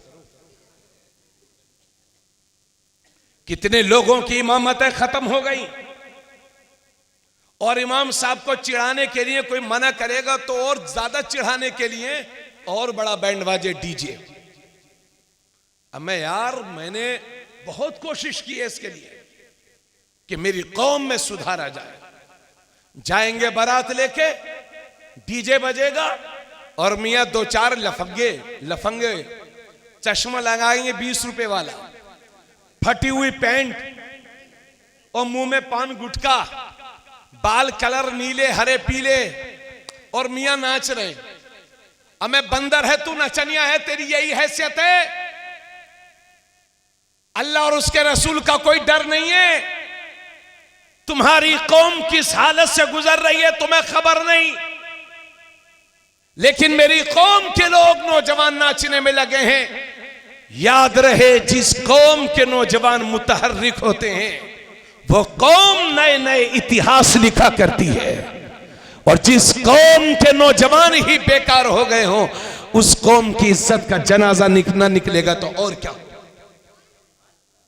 हमारे उलमा तकरीरों में समझाते समझाते थक गए कि भाइयों बैंड बाजा ना बजाओ। आपके गांव में बजता बैंड बाजा कि नहीं है भाई? बहुत कम। कोशिश करो जाके बताओ मेरी बातें कि बैंड बाजा ना बजाओ। चूंकि हजरत हमने तजर्बा तो नहीं किया है मगर सुना है कि जिसकी शादी में बैंड बाजा बजता है एक दिन उसके बच्चे पैदा जो होते हैं वो भी अपने बाप का बैंड बाजा बजा के ही मानते हैं।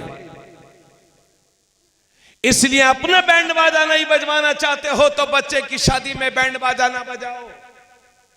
एक बाप की जिम्मेदारी यह है कि शरीयत की रोशनी में अपने बच्चों की शादी करे।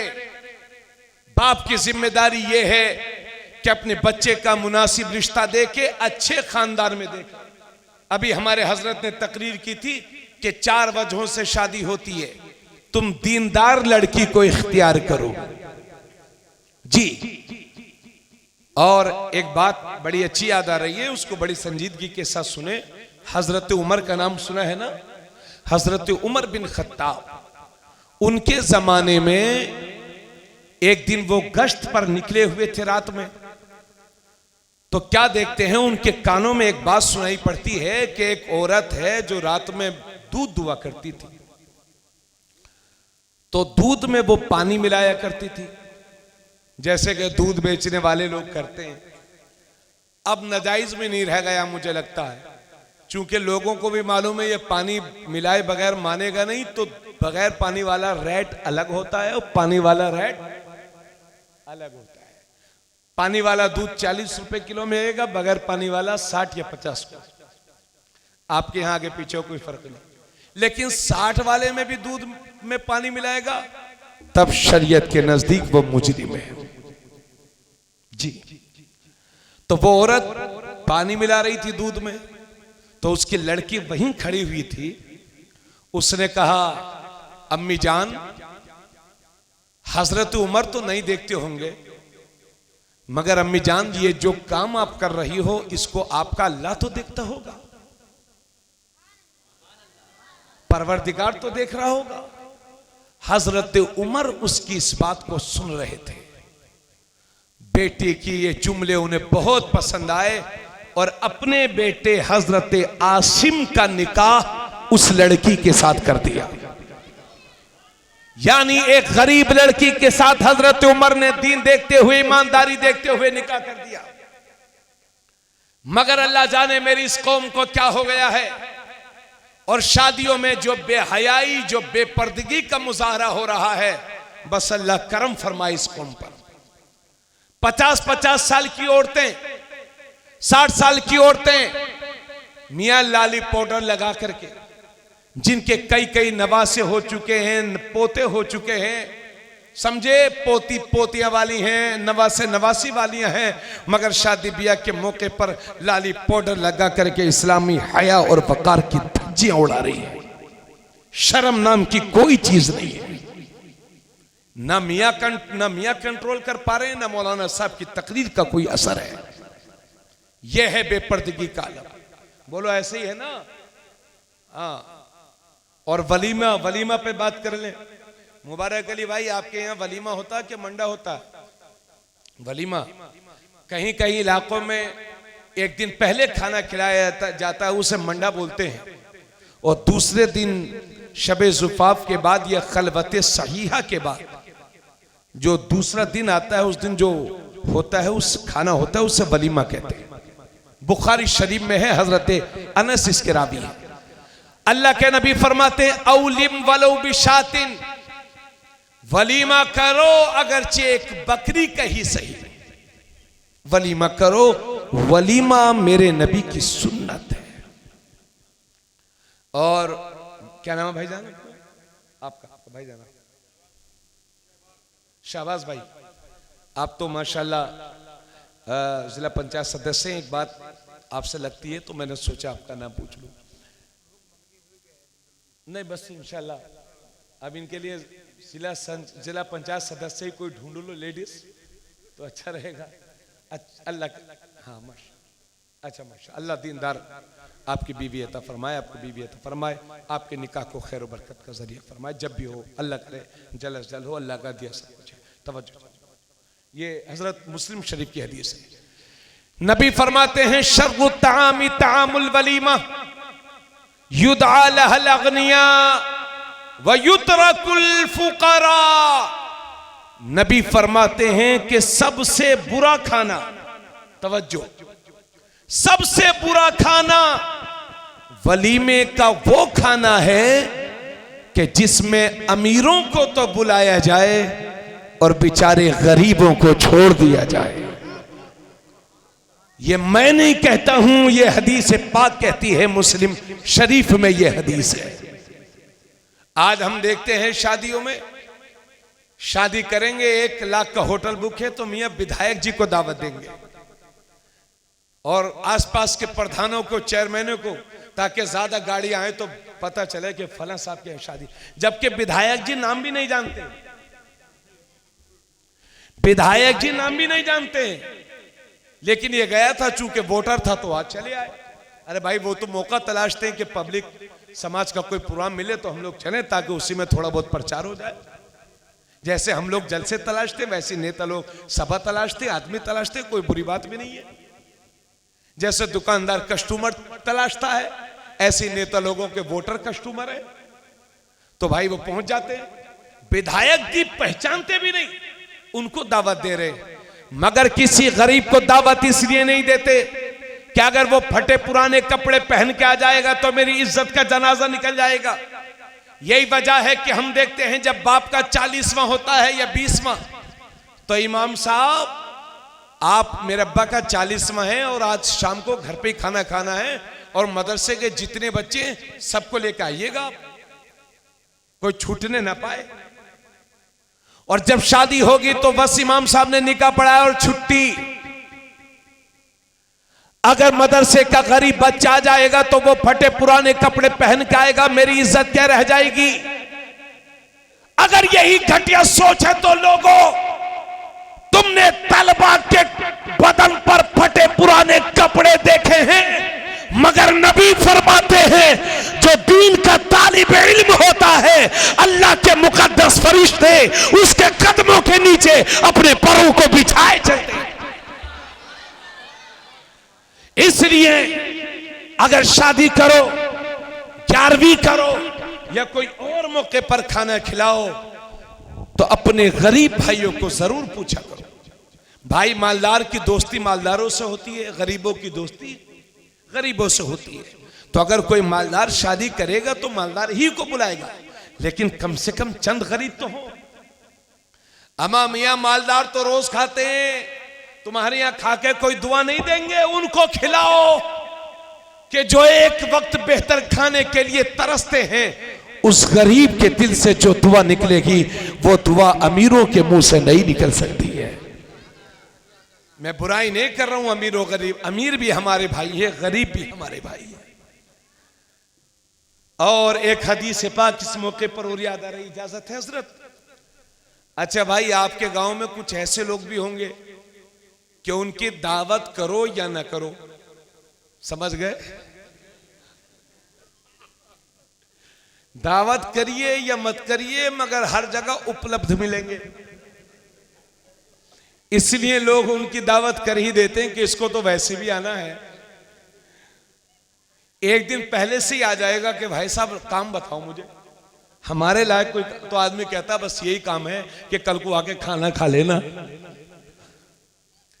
नबी करीम सल्लल्लाहु अलैहि वसल्लम फरमाते हैं जिसे दावत दी जाए तो उसे चाहिए कि दावत कबूल करे, यानी दावत कबूल करना मेरे नबी की सुन्नत।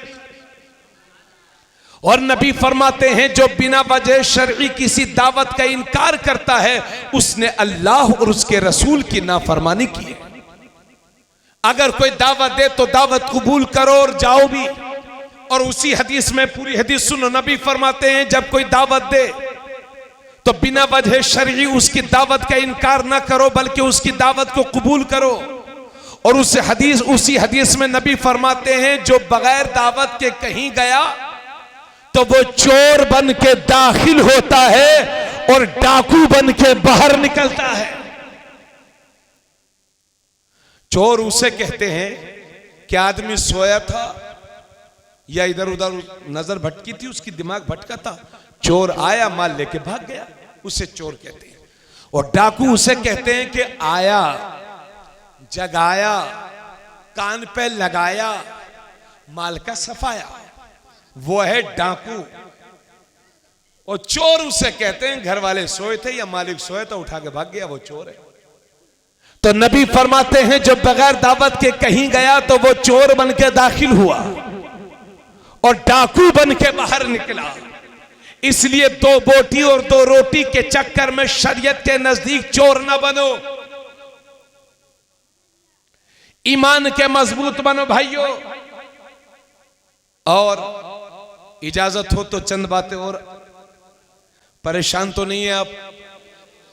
नबी फरमाते हैं अद्दुनिया खैरुहा मता, अद्दुनिया कुल्लुहा मता व खैरु मताइद दुनिया अल मरअतु सालिहा। नबी फरमाते हैं कि ये सारी दुनिया मताए जिंदगी है, यानी जिंदगी जीने का सामान है, और दुनिया का बेहतरीन मता इधर इधर इधर इधर देख, इधर बस खत्म ही होने वाली है तकरीर भी। हाँ, कल भी तो जलसा है शायद, तो आज शादी सुन लो, कल को माँ बाप के कुछ सुन लेना। आप कहोगे तो मैं भी सुना दूंगा बढ़िया माँ बाप पर, एक हदीस तो सुना ही दूंगा, ताकि आज शुरू हो जाए कल को खत्म हो जाए। तवज्जो, नबी फरमाते हैं ये सारी दुनिया एक मताए जिंदगी है, यानी जिंदगी जीने का सामान है, और दुनिया का बेहतरीन मता नेक बीवी है। बोलो सुभान अल्लाह। क्या है? अल, गौर से सुन लीजिए, इंशाल्लाह जिंदगी भर फायदा देगा आपको। अल मरअतु सालिहा, अरबी में मरअ माने औरत आता है, और सालिहा माने नेक, नेक औरत, नेक बीवी। अल्लाह के नबी फरमाते हैं वो इंसान बड़ा खुशनसीब है जिसे तीन चीजें मिली, जिसे तीन चीजें मिली वो इंसान बड़ा खुशनसीब है। सबसे पहली चीज नेक बीवी, और नेक बीवी की पहचान हदीस में आई है। नेक बीवी की पहचान यह है, अल मरअतु सालिहा की पहचान यह है, नबी फरमाते हैं नेक बीवी वो है कि जब उसका शोहर उसे देखे, शोहर का दिल खुश हो जाए, तो समझ जाओ वो नेक बीवी है। और जब शोहर किसी बात का हुक्म करे तो बीबी फौरन उस हुक्म की तामील करे, उस पर अमल करे। और तीसरी पहचान यह है कि शोहर अगर बाहर चला जाए, मुंबई सऊदिया यानी कमाने के लिए बाहर चला जाए, तो बीवी अपने नफ्स की और अपने बच्चों की इज्जत की और अपनी इज्जत की और अपने शोहर के घर की जो हिफाजत करती है, समझ जाओ वो नेक बीवी है। क्योंकि कभी कभी आदमी कमाने खाने के लिए बाहर चला जाता है, मगर औरतों के बुरे हाल हो जाते हैं, गुनाहों में वो मुलव्विस हो जाती है। इस वजह से मेरे नबी फरमाते हैं अगर किसी का शोहर बाहर काम करने गया हो तो उसके घर ना जाओ। समझ गए जी? उसकी वजह आप समझो। फरमाते हैं नबी किसी का शोहर बाहर काम करने गया हो तो उसके घर के चक्कर न लगाओ, उसके घर ना जाया करो जी।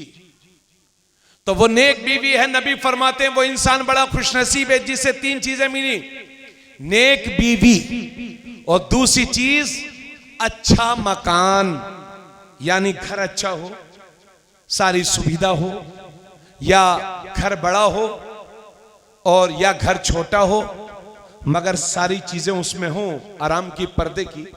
एक तो ये मतलब, दूसरा ये मतलब है कि घर भले से कच्चा हो मगर पड़ोसी अच्छे हों, तो वो घर, वो इंसान भी बड़ा खुशनसीब है।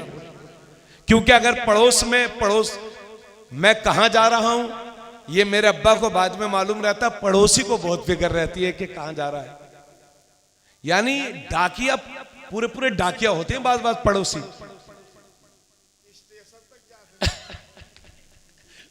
सही फरमा रहे हजरत कि कहां गया है, तो पड़ोसी अच्छा मिल जाए तो सुभान अल्लाह। नबी फरमाते वो इंसान बड़ा खुशनसीब है जिसे अच्छी बीवी मिल गई, अच्छे पड़ोसी मिल गए, और तीसरी चीज अच्छी सवारी मिल जाए चलने के लिए। बढ़िया सवारी, बढ़िया घर, अच्छी बीवी, समझ जाओ नबी फरमाते हैं वो इंसान बड़ा खुशनसीब है। और फरमाते हैं वो इंसान बड़ा बदबख्त है जिसे तीन चीजें मिले, बुरा घर, बुरी बीवी, बुरी सवारी। जिसे ये तीन चीजें मिल जाए समझ जाओ बहुत बड़ा बदबख्त है। अच्छा एक बात बताइए गेसड़ी वालों, आप लोगों ने जहन्नम देखा है क्या? है? अच्छा, देखना चाहते हो?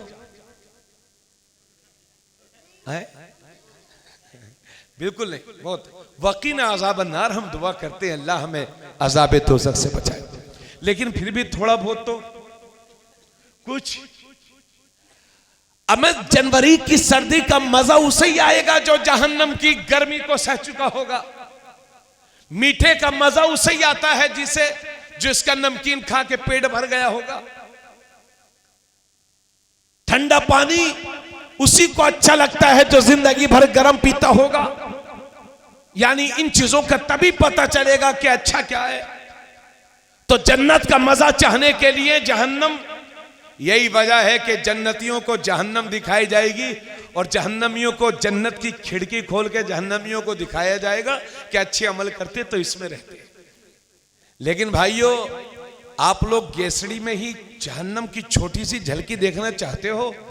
अगर चाहते हो कि जहन्नम का नजारा हम दुनिया ही में देखें तो उस घर में चले जाओ कि जहां मियां बीवी की आपस में लड़ाई रहती हो। समझ जाओ कि वो घर जहन्नम का नमूना है। और जिस घर में मियां बीवी खुश रहते हो, अगर छप्पर के नीचे भी होंगे तो अल्लाह उसी घर में जन्नत का मजा अता फरमाएगा।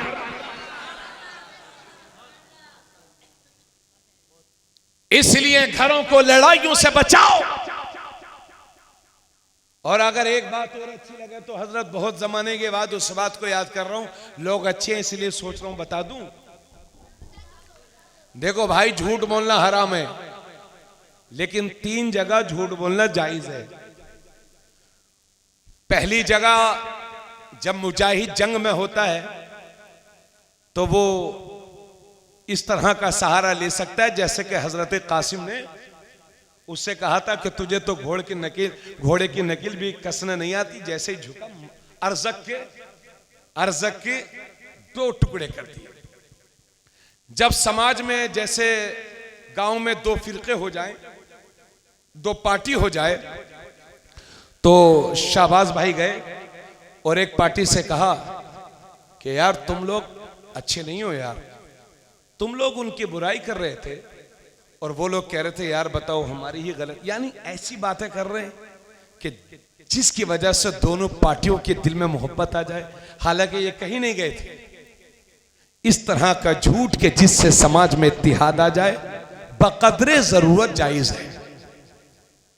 और एक झूठ वो कि जब मियां बीवी में आपस में लड़ाई हो जाए, जरा सोच समझ के अमल करना इस पे। जब मियां बीवी में आपस में लड़ाई हो जाए तो इस्लाम कहता है कि बेगम को राजी करने के लिए अगर थोड़ा बहुत झूठ का सहारा लेना पड़े तो ले लो।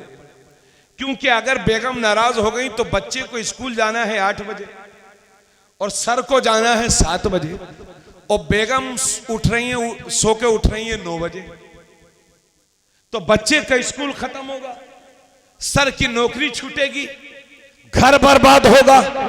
इस्लाम तुम्हारे घरों को बर्बाद करने के लिए नहीं बल्कि आबाद करने के लिए आया है। बहाना बना लो मगर झूठ ना बोलो, मगर अपनी बीवी से नाराजगी ना करो, क्योंकि मियां बीवी राजी रहेंगे तो वो घर तरक्कियों की नई मंजिलें तय करेगा। समझ गए? हाँ, मगर उतने ही बोलना जितने में काम चल जाए। ऐसा ना हो कि बेगम मैं तुलसीपुर गया था तो 1 किलो मिठाई ले लूंगा, मगर क्या बताऊं दुकान ही बंद थी।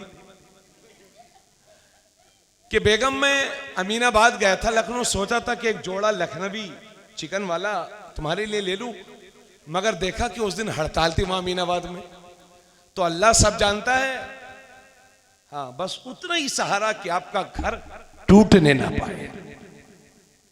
हाँ, समझ गए भाइयों? और एक बात और हजरत, मैं तकरीर खत्म कर रहा हूँ, बस बहुत लंबी हो गई। हमारी तकरीरें यूट्यूब पर बहुत हैं और अल्लाह का शुक्र है हिंदुस्तान के बड़े बड़े जलसों में शिरकत होती है। अल्लाह का शुक्र है, परसों भी इंशाल्लाह बंगाल जाना है। रात भी बहराइच शरीफ में सुन्नी कॉन्फ्रेंस थी, हज़ारों लोग थे माशाल्लाह, उसमें भी हमारा बयान हुआ रोज़ाना आपकी दुआओं से। तो मैंने सोचा कि जितना मजमा है, शादी की बात है, कभी कभी इस तरह की तकरीर करने का मौका मिलता है, तो मैंने सोचा कि एक अच्छी गुफ्तगू हो जाए। अब मुबारक अली भाई के घर में बहू आने वाली है, आपको बहुत बहुत मुबारक हो। आप तो माशाल्लाह सरापा मुबारक है और मुबारक हो। और आपके घरों में भी बहू आएंगी। अपने भारत में एक चीज बड़ी मशहूर है, सास बहू की महाजंग। ये बड़ी पुरानी लड़ाई है जो आज भी जारी और सारी है। मियां नई नई बहू आई तो सास देखना शुरू कर देती है 4-5 दिन के बाद, रोटी कैसी बना रही है, गोल है कि टेढ़ी मुचकी है, कच्ची है कि पक्की है, ज्यादा तो नहीं जला दी। अगर जरा सी भी कमी देखी कि तेरी माँ ने तुझे कुछ सिखा के भेजा कि नहीं भेजा, बस शुरू। और ये लड़ाई तब शांत होगी जब सास की आखिरी सांसें चलती होगी, उससे पहले बहू को सुकून नहीं मिलता साहब जी। हजरात आओ सीखो अपने नबी से। अल्लाह के नबी सल्लल्लाहु अलैहि वसल्लम की जब हजरत आयशा के साथ शादी हुई तो हजरत आयशा कुंवारी हुजूर के निकाह में आई थी। उनको रोटियां बनाना नहीं आती थी। तारीख हदीस बताती है कि अल्लाह के नबी अपने हाथों से आटा गूंदा करते थे और हजरत आयशा को रोटियां बनाना सिखाया करते थे। अरे बोल दो भाई, बोल दो। और चूंकि अरब में गोश्त के बड़े बड़े टुकड़े होते थे, अरब में कीमा कम बनता था। पहले जमाने में कीमा नहीं बनता था, बस जानवर कटा, 2-4 भूना भानी हुई, बस शुरू, चावल बगैर रोटी के। तो गोश्त के बड़े बड़े टुकड़े होते थे। हजरत आयशा को भूख लगती, उठा करके खा लेती, फिर वहीं रख देती। अल्लाह के नबी बाद में उठाते और फरमाते, आयशा तुमने कहां से खाया था? तो जहां मुंह रख के हजरत आयशा तनावुल फरमाती थी, वहीं पर मुंह रख करके मेरे नबी भी तनावुल फरमाते थे। पानी बड़े बड़े गिलास में होता था अरब में, पहले जमाने में बड़े बड़े गिलास होते थे। पानी पी करके जब हजरत आयशा रख देती थी, नबी फरमाते थे, आयशा तुमने पानी कहां से पिया है? तो जहां से मुंह लगा के हजरत आयशा पीती थी, वहीं मुंह लगा करके मेरे नबी नोश फरमाया करते थे। और नबी सल्लल्लाहु अलैहि वसल्लम कभी कभी मजाक भी करते थे अपनी बीवी से। बाज लोगों की आदत होती है कि साहब बाहर तो गालियां सुन के आएंगे, मगर बीवी के सामने बिल्कुल टीपू सुल्तान बने रहेंगे, बिल्कुल रौब शान शौकत के साथ। हाँ बिल्कुल सही बोलो। एक जगह मैं हजरत सलाम पे तकरीर कर रहा था, मैं कि बीवियों को सलाम किया करो। तो एक मौलाना साहब बोले, यार आप भी पब्लिक को क्या क्या सिखाते हो? अरे मौलाना साहब कह रहे थे भाई, कह रहे थे अरे आप सलाम की बात करते हो, मैं तो साल में अपनी बीवी को 3 बार मारता हूं, हर साल। मौलाना साहब, मैंने कहा आप तो भारत रत्न के हकदार हैं, 3 बार मौलाना साहब अपनी बीवी को मारते हैं। और हमारे हिंदुस्तान में एक रिवाज ये भी है कि सलाम करना मेरे नबी की सुन्नत है। और नबी ने फरमाया था कि जब 2 मुसलमान आपस में मिलते हैं तो उनमें पहले सलाम वो करता है कि जिसका रिश्ता अल्लाह से मजबूत होता है। और हजरत अली ने फरमाया कि मुनाफिक है वो आदमी जो इंतजार करे कि लोग मुझे सलाम करें, और मोमिन है वो जो बढ़ करके पहले अपने भाई को सलाम करे। हजरत अनस से नबी ने फरमाया था, ए अनस, जब बेटे अपने घर जाया करो तो अपने घर वालों को सलाम किया करो, इसलिए कि सलाम की बरकतें अल्लाह तुझे भी अता फरमाएगा, तेरे घर वालों को भी अता फरमाएगा। और मेरे नबी ने इरशाद और उलमा फरमाते हैं कि जब घर में जाओ तो घर वालों को सलाम करो, और अगर घर में कोई ना हो तो फिर हुजूर को सलाम करो, क्योंकि हर मुसलमान के घर में मेरे नबी की रूह पाक मौजूद रहती है। तो जाओ तो अपने घरों को सलाम करो। लेकिन आज आलम यह है कि अगर किसी दीनदार लड़के की शादी हुई, और से सुनिए, अगर किसी दीनदार लड़के की शादी हुई और उसने अपनी बीवी को सलाम कर लिया और उसकी मां ने सुन लिया तो उसी दिन से मीटिंग शुरू, पूरे मोहल्ले की औरतों की दावत। बहनी हमारे भैया को देखो, हमारा भैया तो मेहरवा का गुलाम हुई गया है, पल्लू थामे घूम रहा है, हमारे हाथ से निकल गया। अपनी बीवी को सलाम कर ला। बताओ बहनी, कोई बीवी को सलाम करता होगा? वो मर्द क्या है जो अपनी बीवी को सलाम करे? यानी हम ये समझते हैं कि जो बीवी को सलाम करता है वो बीवी का गुलाम है। ये शरीयत से दूरी का नतीजा है, उलमाए किराम की सोहबत से दूरी का नतीजा है। आप चाहे जो भी समझो, लेकिन मैंने हदीस में पढ़ा है, अपने उलमा से सुना है कि जब मेरे नबी अपने घर में दाखिल होते थे तो अपनी बीवियों को सलाम किया करते थे। पता चला कि बीवी को सलाम करने वाला बीवी का गुलाम नहीं होता, मेरे नबी का गुलाम होता है।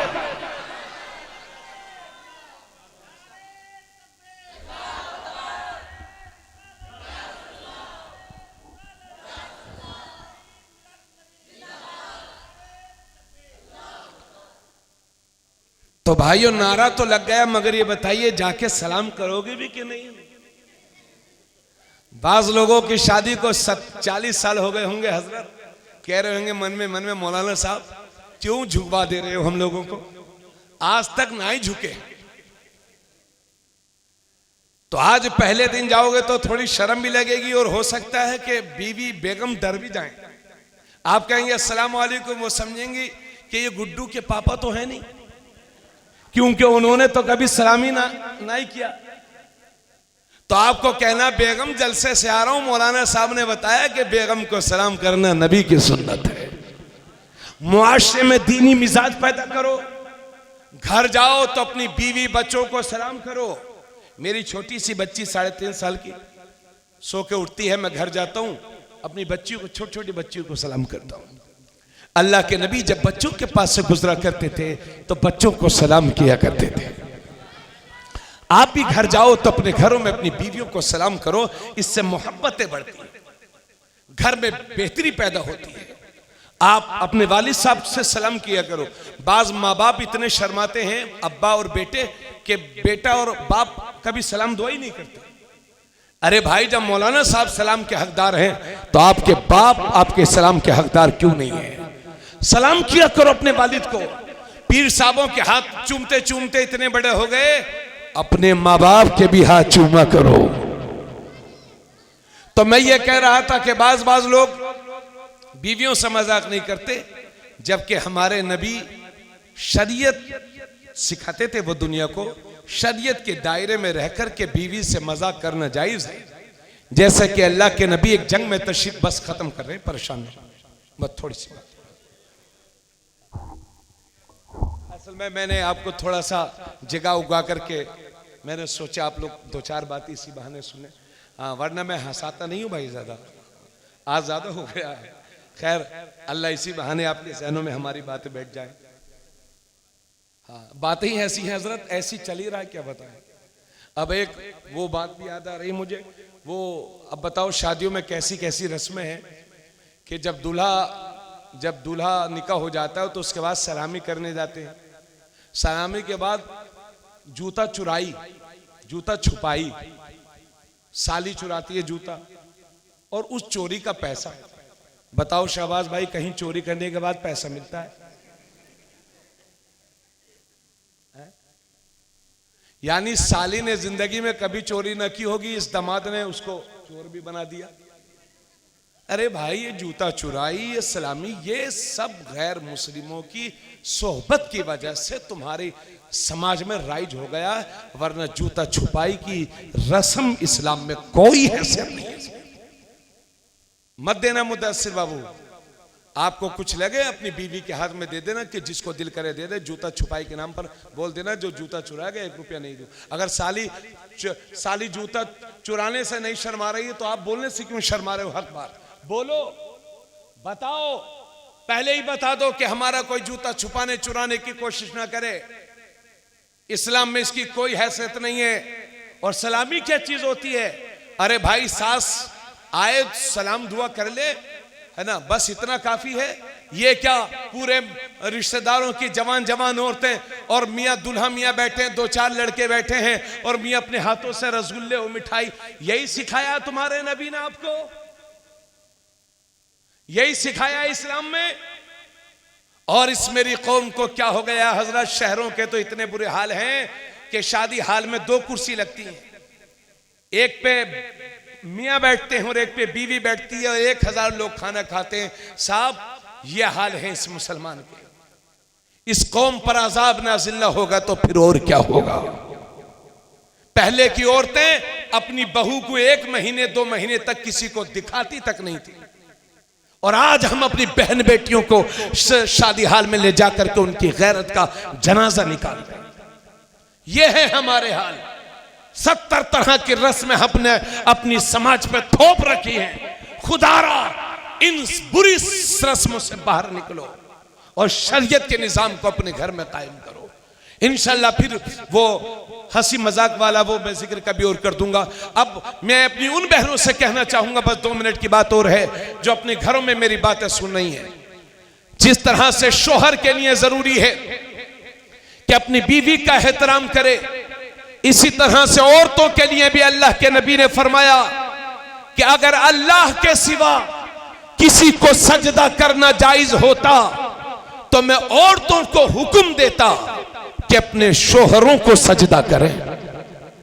लेकिन चूंकि शोहरों को सजदा करना जायज नहीं है, इसलिए सजदा तो नहीं कर सकती, मगर इससे पता चलता है कि शोहर की इज्जत एक बीवी के लिए कितनी ज्यादा जरूरी है।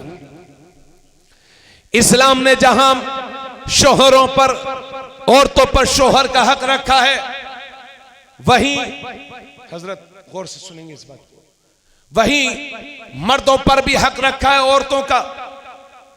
एक सहाबी है हजरत हकीम बिन मुआविया कुशैरी, वो सहाबी अर्ज करते हैं, या रसूल अल्लाह, हमारी बीवियों का हक हम पर क्या है?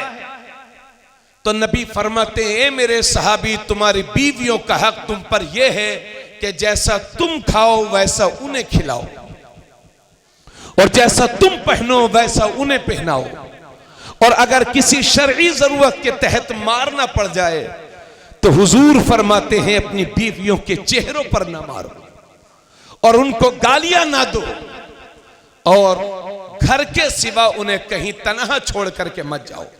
यानी आप कहीं बाहर जाएं, बीवी घर में हो, कोई दिक्कत नहीं है, लेकिन घर के बाहर जब कभी भी वो आपके साथ जाएं तो नबी फरमाते हैं अपनी बीवियों को तन्हा ना छोड़ो। अल्लाह के नबी फरमाते हैं, यह भी हदीस है कि बेहतरीन कामिल मोमिन वो है कि जिसका अखलाक अच्छा है, और नबी फरमाते हैं तुम में से बेहतरीन इंसान वो है जो अपनी बीवियों के लिए नरम दिल रखता है। आप गैरों की 70 माफ करते हैं तो अपनी घरवाली की 2-4 क्यों नहीं माफ करते? इसलिए शादी का ये रिश्ता भरोसे का रिश्ता होता है। अगर एक बार इसमें दरार आ जाती है तो मियां पूरी जिंदगी वो दरारें मजीद बढ़ती जाती है, और जब इंसान की बीवी से लड़ाई रहती है तो उसका दिल आत्महत्या के लिए करता है, ना उसे खाना अच्छा लगता है ना पीना अच्छा लगता है। इसलिए ऐसी कोशिश करो कि आपके घरों में आपकी बीवियां से आपके ताल्लुकात अच्छे रहे। मैंने इसलिए अर्ज कर दिया चूंकि जब मूड खराब होता है तो आदमी नमाज भी नहीं पढ़ता। बेगम से लड़ाई हो गई तो मियाँ रोजा भी नहीं रखा, चूंकि सहरी तो बेगम ही देंगी। हाँ, सहरी तो बेगम ही देंगी भाई, इफ्तारी भी लो। आज बीवी से नाराज है तो रोजा भी नहीं रखेंगे, यह हालत हो जाएगी। इसलिए समाज को बेहतर बनाने में और अपने घरों के हालात की बेहतरी आप चाहते हैं तो खुदारा अपने घरों में औरतों की इज्जत करो, अपनी बहनों की इज्जत करो, बेटियों की इज्जत करो। और मुदस्सिर बाबू, तुम्हारे लिए, तुम्हारी वजह से मैं, आपके वालिद साहब बैठे हुए हैं, आपको देखते हुए मुझे एक बात याद आ रही है। एक हदीस शरीफ और सुन लो और उसके बाद ये जलसा खत्म हो रहा है। तवज्जो चाहूंगा। अल्लाह के नबी फरमाते हैं एक बाप के लिए, एक औलाद के लिए, गौर से सुनिएगा, उसके वालिद की तरफ से जो सबसे बड़ा गिफ्ट होता है वो बेहतरीन तरबियत होती है। अगर औलाद को गिफ्ट नहीं दोगे तो एक बार रोएगी, और बेहतरीन तरबियत नहीं दोगे तो औलाद बार बार रोएगी, साथ में आपको भी रुलाएगी और जिंदगी भर रोएगी। इसलिए खुदारा शादियों को सस्ती करो ताकि तुम्हारी गरीब बहनों की भी शादियां हो जाएं। आज बढ़ती उम्र के साथ हमारी कितनी बहन बेटियां गैर मुस्लिमों के साथ भागकर जाने से भी परहेज नहीं करती। यह इस वजह से है कि उम्र बढ़ गई, हमने सही वक्त पर अपने बच्चों की शादी नहीं की, इस वजह से बुराइयां बढ़ती जा रही हैं। अगर हमारी कौम की एक बेटी भागी है तो यह मत समझना कि उसकी भागी है, अगर एक भागी है तो समझ लो पूरी कौम की इज्जत का जनाजा निकला है। इसलिए अपने बच्चों की सही तरबियत करो। बच्चों की उम्र शादी की हो जाए, आप उसकी शादी में जल्दी करें। बल्कि हदीस शरीफ में यह है, अल्लाह के नबी, ये भाई मैंने किस्सा कहानी नहीं सुनाई आपको, अक्सर बातें अल्हम्दुलिल्लाह मैंने हदीस की रोशनी में सुनाई आपको। जी आप ये सोचो कि ऐसी बातें नहीं सुनी, ऐसा नहीं है, हजरत बैठे हुए। नबी फरमाते हैं जिसने सही वक्त पर अपने बेटे की शादी नहीं की और बेटे से गुनाह सरजद हो गया तो नबी फरमाते हैं वो बेटा तो गुनहगार होगा ही होगा, साथ में उसका वो बाप भी गुनहगार होगा कि जिसने सही वक्त पर अपने बच्चों की शादी नहीं की थी। इसलिए खुदारा आपके बच्चे बड़े हो जाएं, शादियां करो और जल्दी शादी करो। और जहेज के इंटरनेशनल भिखारियों, अरे ससुराल के आगे हाथ फैलाने से बेहतर है कि जुमे के दिन मस्जिद में जाकर चादर फैला दिया करो। ससुराल के आगे हाथ फैलाओगे तो ससुराल वाले इतना ही देंगे कि बस थोड़ा सा इंतजाम हो जाए। उन्हीं हाथों को अगर उठ उठ करके रातों में अपने रब के हुजूर फैला दोगे तो मेरा रब इतना देगा कि तुम्हारी नस्लों में भी रिस्क की कमी नहीं होगी। इसलिए खुदारा कोशिश करो कि किसी से कोई डिमांड मत करना। बाज लोग सोचते हैं कि मेरी लड़की की शादी हुई थी तो 10 लाख खर्च हुआ था, अब मेरे लड़के की होगी तो 15 लाख समधी का खर्च करवाऊंगा। ये घटिया सोच मत रखो। आज आप अपने मोमिन भाई के लिए अच्छा सोचोगे, कल तुम्हारे लिए भी मेरा रब कोई अच्छा सोचने वाला पैदा फरमा देगा। शादियों को निहायत सस्ता करो। और बच्चों, आपसे अर्ज करता हूं, कम से कम बाराती लेकर के जाओ। बारात का कोई तसव्वुर नहीं है इस्लाम में, बस इतना है कि चंद जिम्मेदार लोग चले जाएं, निकाह पढ़ा करके ले आए। समझे? अगर कम खर्चे में शादी होगी तो जल्दी जल्दी हो जाएगी। बाज लोगों का आलम यह है, मियाँ 35-35 साल के हो गए, 37-37 साल की उम्र बढ़ गई। हमने कहा भाई साहब शादी कर लो। बोले हजरत वो कैरियर बनाने दीजिए, जरा लाइफ बन जाए, कुछ नौकरी वगैरह हो जाए, जरा थोड़ा सा घर वगैरह बन जाए हजरत, बस कर लेंगे। अम्मा मिस्टर साहब कहीं ऐसा ना हो कि कैरियर बनाते बनाते आप कब्र में तशरीफ ले जाएं। इसलिए शादियों को आसान करोगे तो जल्दी हो जाएंगी और हमारी कौम बुराइयों से बचेगी। और ये जमीनें बेच बेच के शादियां करने वालों, आज तो जमीनें बेच लोगे, जहेज के भिखारियों की डिमांड पूरी कर दोगे, लेकिन कल घर में कई कई पोतियां होंगी और जमीनें भी बिक जाएंगी। बस खुदा एक मिनट, जमीनें भी बिक जाएंगी, घर में कई कई पोतियां होंगी, महंगाई भी बढ़ जाएगी। तब कहां से लाओगे जमीन, कहां से पूरी करोगे जहेज की मांगे। इसलिए मशवरा देता हूं गैसड़ी के सुन्नी मुसलमानों, अपने यहां पर एक मिजाज कायम कर दो कि कम से कम बाराती लेकर के जाओ, सही वक्त पर अपने बच्चों की शादियां कर दो। ना आप डिमांड करोगे, ना कल तुम्हारे सामने कोई अपनी डिमांड पेश करेगा। चाहे 5 करोड़ खर्च करिए, चाहे 2 करोड़ खर्च करिए, चाहे 1 लाख खर्च करिए, होना निकाह ही है। निकाह ही मेन चीज है। इसलिए इस निकाह को जिसे इस्लाम ने निहायत आसान बना दिया, अपनी बुरी रस्मों के जरिए से निकाह को मुश्किल ना बनाओ, आसान कर दो। इतना आसान कर दो, इतना आसान कर दो कि गरीबों की बच्चियों की भी शादी आसानी से हो जाए। और अपने पैसे को बचा करके, तवज्जो चाहूंगा, अपने पैसे को बचा करके अपनी आने वाली नस्लों, अपने बेटों की पढ़ाइयों पर खर्च करो। क्योंकि सच्चर कमेटी की रिपोर्ट ये बताती है कि 96% लोग बेपढ़े लिखे हैं कौम मुस्लिम में, 3-4% लोग पढ़े लिखे हैं। जिस कौम में 96% लोग बेपढ़े लिखे होंगे और सिर्फ 3-4% लोग पढ़े लिखे होंगे, उस कौम का ये हश्र नहीं होगा तो और क्या होगा। इसलिए आइंदा अगर अपने नस्लों को इस मुल्क में इज्जत की निगाह से देखना चाहते हो और एक बावकार कौम की हैसियत से जिंदा रहना चाहते हो, तो अपने पैसों को बचा करके अपने बच्चों की तालीम पर खर्च करो। फटे पुराने कपड़े पहन लो मगर अपने बच्चों को जाहिल न रहने दो। सूखी रोटियां खा लो मगर अपने बच्चों को जाहिल न रहने दो। हजरत, मुझे भाईजान सभी लोग से गुजारिश है, मुझे अक्सर लोग मिलते हैं हजरत कि हमारा बेटा हमारी इज्जत नहीं करता। अक्सर लोग ये कहते हैं कि साहब हमारा बेटा हमारा कहना नहीं मानता, हमारी इज्जत नहीं करता। तो मैं कहूंगा इसमें कमी बाप की है। अरे भाई, आपने अपने बेटे को इज्जत वाला बनाया ही नहीं है तो क्या खाक इज्जत देगा। जो खुद इज्जत जिसे ना मिली हो, अल्लाह का शुक्र है मैं कोई बहुत बड़ा आदमी तो नहीं हूं, लेकिन गरीब बाप का बेटा हूं मैं। मेरे वालिद साहब इंतकाल कर गए, मेरी माँ का सन 2019 में इंतकाल हुआ और 21 में मेरे वालिद साहब का इंतकाल हो गया। मैं अपनी माँ के इंतकाल के बाद जब कभी भी घर जाता था तो मैं अपने वालिद साहब के हाथों को चूमता था और अपने वालिद साहब के हाथ पैर दबाया करता था। समझ गए? मेरे वालिद साहब मास्टर थे, पोस्टमैन थे, देहात के पोस्टमैन, लेकिन मैं जाता था तो अपने वालिद साहब के हाथ पैर दबाया करता था। अल्लाह मुझे जो भी देता तो अपने बाप के हाथ पे जाके रखता।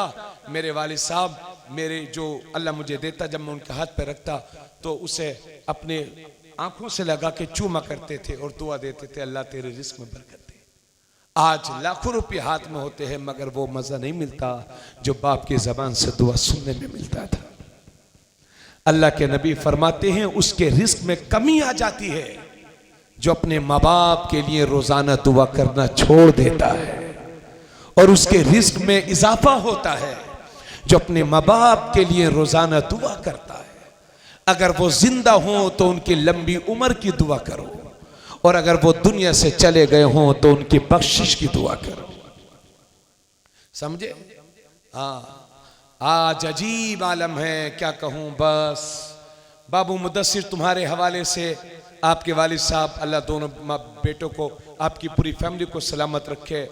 तो मैं ये अर्ज कर रहा था कि अल्लाह के नबी ने एक मौके पर फरमाया कि ए मेरे सहाबा, अपने माँ बाप के चेहरों की जियारत किया करो। सहाबा बोले या रसूल अल्लाह, हम अपने माँ बाप के चेहरों की जियारत करेंगे तो कितना सवाब मिलेगा? नबी फरमाते हैं, गौर से सुन लीजिएगा, बस आखिरी बात है मेरे भाई, तकलीफें दे रहा हूं लेकिन इसको कबूल कर लीजिए, दुआएं देंगे। अल्लाह के नबी ने फरमाया मेरे सहाबा, चेहरों की, अपने माँ बाप के चेहरों की जियारत कर लिया करो। सहाबा अर्ज करते हैं या रसूल अल्लाह, माँ बाप का चेहरा देखेंगे तो कितना सवाब मिलेगा? अल्लाह के नबी फरमाते हैं जो मोहब्बत के साथ एक बार अपने माँ बाप का चेहरा देखता है, अल्लाह उसे एक हज्जे मकबूल का सवाब अता फरमाता है। पूरे मजमे की तरफ से आवाज आनी चाहिए सुभान अल्लाह। कितने हज का? कोई हाजी है क्या यहाँ? कोई है? हाजी साहब है कोई यहाँ? अच्छा माशा, अल्लाह ताला सलामत रखे। हाँ, एक हाजी साहब है, गौर से सुनिए। नबी फरमाते हज मकबूल का सवाब मिलेगा। किसका? सिर्फ हज का नहीं, हज मकबूल का। किसे कहते हैं हज मकबूल? उलमा फरमाते कि हज मकबूल उस हज को कहते हैं जो अल्लाह की बारगाह में कबूल हो गया हो। और भाइयों, सबके हज थोड़ी कबूल होते हैं, और जिस हाजी का हज कबूल हो जाए, नबी फरमाते हैं ऐसा हाजी के जिसका हज कबूल हो गया 400 लोगों को अपने साथ जन्नत में लेके जाएगा। तो सबके हज कबूल नहीं होते। दूसरे की जमीन मार के बैठा है और चला है हज करने, अल्लाह ऐसे बंदे के हज को कबूल नहीं फरमाएगा। गरीब का पैसा मार के बैठा है, चला है उम्रा करने, अल्लाह ऐसे बंदे के हज को कबूल नहीं फरमाएगा। गरीबों पर जुल्म कर रहा है और चला है हज करने, अल्लाह ऐसे बंदे के हज को कबूल नहीं फरमाएगा। पड़ोसी की जमीन दबा के बैठा है, चला है उम्रा करने, अल्लाह ऐसे बंदे के उम्रे को कबूल नहीं फरमाएगा। सूद पे सूद खा रहे, लंबी दाढ़ी रख लिए ताकि लोग मुझे सूदखोर न समझे, और चला है हज करने, अल्लाह ऐसे बंदे के हज को कबूल नहीं फरमाएगा। और काबा शरीफ में एक सफेद पत्थर लगा हुआ है, काला पत्थर, जिसे ब्लैक स्टोन कहते हैं, संगे अस्वद कहते हैं। ये एक जन्नती पत्थर है। जब जन्नत से आया था तो बिल्कुल सफेद था, वाइट था, लेकिन गुनाहों को चूसते चूसते काला पड़ गया है। तो अल्लाह ने उस पत्थर में यह तासीर दी है कि गुनाहों को चूसता भी है और उल्टा सप्लाई भी करता है। यही वजह है कि जिसके गुनाह चूसता है वो हिंदुस्तान का हाजी होता है, और कुछ लोग वो हैं कि जिन्हें उल्टा सप्लाई करता है वही इंडिया का पाजी होता है। लेकिन एक एसडी वालों और अतराफ वालों, आप कैसे जानोगे कि किसका हज कबूल हुआ है कि नहीं? तो उलमा ने पहचान बता दी है। उलमा फरमाते हैं कि हज के कबूल होने की पहचान ये है कि बंदा जैसा हज करने गया और जब पलट के वापस आया और पहले से भी ज्यादा नेक हो गया है, तो समझ लो कि हज कबूल हो गया। पहले बेनमाजी था, अब नमाजी हो गया है, समझ लो कि हज कबूल हो गया है। पहले शराब पीता था, अब तौबा कर ली है, समझ लो कि हज कबूल हो गया है। पहले गालियां दिया करता था, अब तौबा कर ली है, समझ लो कि हज कबूल हो गया है। पहले गरीब की जमीन मार के बैठा था, आने के बाद वापस कर दी है, तो समझ लो कि हज कबूल हो गया।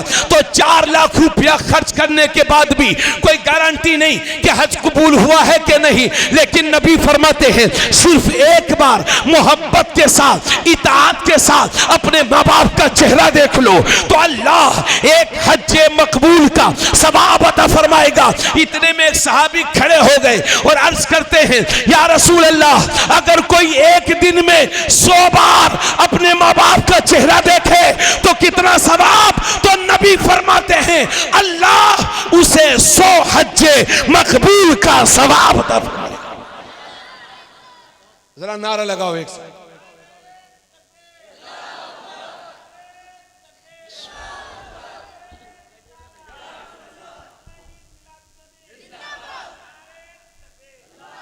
अल्लाह ताला सलामत रखे। जो दिल आपके लिए आपके माँ बाप के सीने में है वो किसी और के सीने में नहीं हो सकता। माँ बेचारी 50 रुपए के लिए तरसती रहती है, बेटे दवाई लाऊंगी, ये 50 रुपया माँ को नहीं देता, लेकिन दोस्तों यारों को हजारों खिला देता है। एक बार एक सहाबी को नबी कलमा पढ़ाने गए थे, आखिरी वक्त था, जबान से कलमा नहीं निकल रहा था। पता चला कि माँ उनकी नाराज हैं। अल्लाह के नबी ने उन्हें बुलाया और फरमाया, ज़ईफ़ा आज तुम इससे राजी हो जाओ, कल मैं तेरी हश्र में बख्शिश कराऊंगा। वो ज़ईफ़ा खुश हो गई और अपने बेटे को माफ कर दिया। नबी ने कलमा पढ़ाया और सहाबी की जबान से कलमा निकला, उनका इंतकाल हो गया। नबी ने दफन फरमाया। उसके बाद फरमाया, ए लोगों, अपनी माओं के साथ अच्छा सुलूक करो, इसलिए कि अगर माँ तुम्हारी तुमसे नाराज है तो डर यह है कि आखिरी वक्त में कलमा शरीफ भी नसीब ना हो सके। इसलिए मेरे दोस्त, अगर माँ बाप जिंदा हैं तो अल्लाह की सबसे बड़ी नेमत तुम्हारे पास है। आज मेरे माँ बाप नहीं है, तरसता हूं देखने के लिए इसलिए अगर जिंदा हैं तो उनकी कदर करो, इज्जत करो। इंशाअल्लाह फिर कभी अल्लाह ताला आप सबको सलामत रखे। बस इस तरीके से उठ के जाइए कि पक्के सच्चे मोमिन बन जाओ। अब वो वक्त नहीं है, नाजुक दौर से गुजर रहे हो, ईमानदारी की मिसालें कायम करो। अगर तुम्हारे पड़ोस में कोई गैर मुस्लिम भी रहता हो तो उसके साथ ऐसा व्यवहार, ऐसा किरदार पेश करो कि वो भी तुम्हारे नबी की सीरत पर पढ़ने पर मजबूर हो जाए।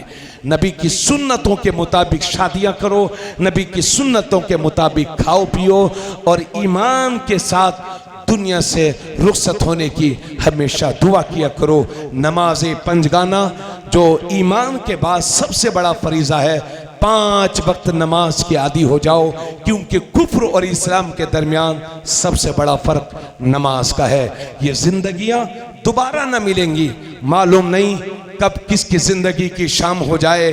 यहाँ 7 जन्म नहीं होते, सिर्फ एक जन्म होता है और उसी का हिसाब देना है। हट्टे कट्टे नौजवान जरा सी सांसें रुकी और दुनिया से चले जाते हैं, एक्सीडेंट हो जाते हैं, पूरी की पूरी फैमिली देखते ही देखते सफा हो जाती है।